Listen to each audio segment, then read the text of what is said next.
गांव के किनारे एक छोटा सा घर था। उसी घर में रहता था एक नन्हा बच्चा जिसका नाम गोलू था। गोलू हर छोटी बात पर हंस पड़ने की आदत थी।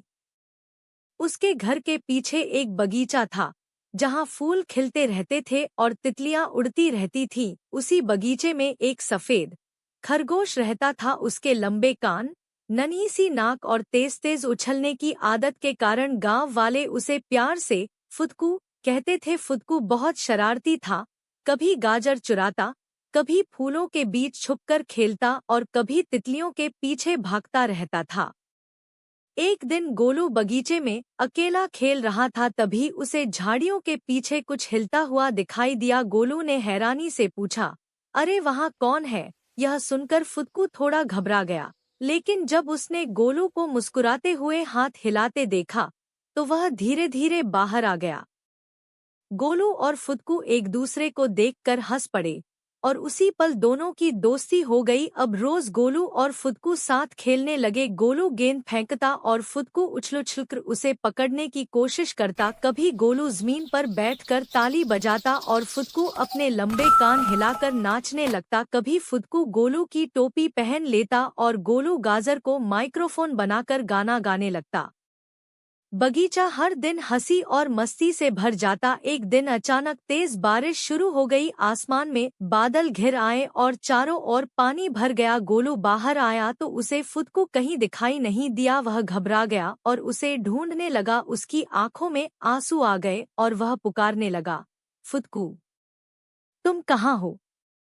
तभी बगीचे के एक पुराने मटके के अंदर से हल्की सी आवाज आई। गोलू दौड़कर वहां पहुंचा और देखा कि फुदकू बारिश से बचने के लिए उसी मटके में छुपा बैठा है। गोलू ने खुशी खुशी फुदकू को बाहर निकाला और उसे गले लगा लिया।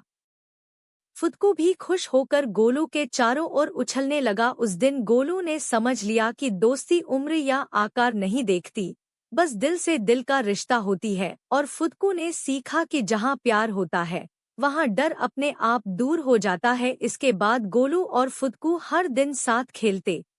जंगल के पास एक छोटा सा गांव था। उसी गांव में रहता था एक नन्हा बच्चा जिसका नाम मोनू था। मोनू बहुत ही चंचल, जिज्ञासु और हर समय मुस्कुराने वाला बच्चा था। एक दिन वह खेलते खेलते जंगल की तरफ चला गया। जंगल में रंग बिरंगे फूल, ऊंचे ऊंचे पेड़ और चहचहाते पक्षी थे। अचानक मोनू की नजर एक सफेद खरगोश पर पड़ी जो तेजी से उछल कूद कर रहा था। खरगोश का नाम मुल्लू था। वह खुशी से बोल रहा था, हॉप हॉप, मैं जंगल का सबसे तेज खरगोश हूँ।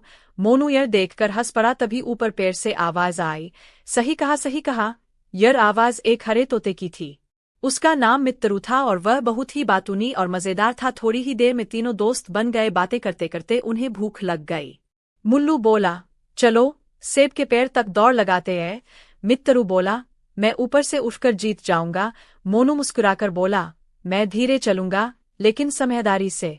दौड़ शुरू हुई। मुल्लू जल्दी जल्दी भागते हुए फिसल गया और धड़ाम से गिर पड़ा। मित्तरू उड़ते उड़ते पेड़ की डाल से टकरा गया और गोल गोल घूमने लगा। वहीं मोनू आराम से चला, सेब के पेड़ तक पहुंचा और एक लाल सेब तोड़ लाया। तीनों जोर जोर से हंस पड़े। तीनों ने मिलकर सेब खाया और बहुत खुश हुए। मित्तरू बोला, तेज होना ही सब कुछ नहीं होता। मुल्लू बोला, दोस्ती और समझदारी सबसे बड़ी ताकत है। मोनू खुशी से ताली बजाने लगा। उस दिन तीनों ने सीख लिया कि मिलजुल कर और समझदारी से काम करने पर हर काम आसान हो जाता है। सीख, सच्ची दोस्ती और समझदारी से हर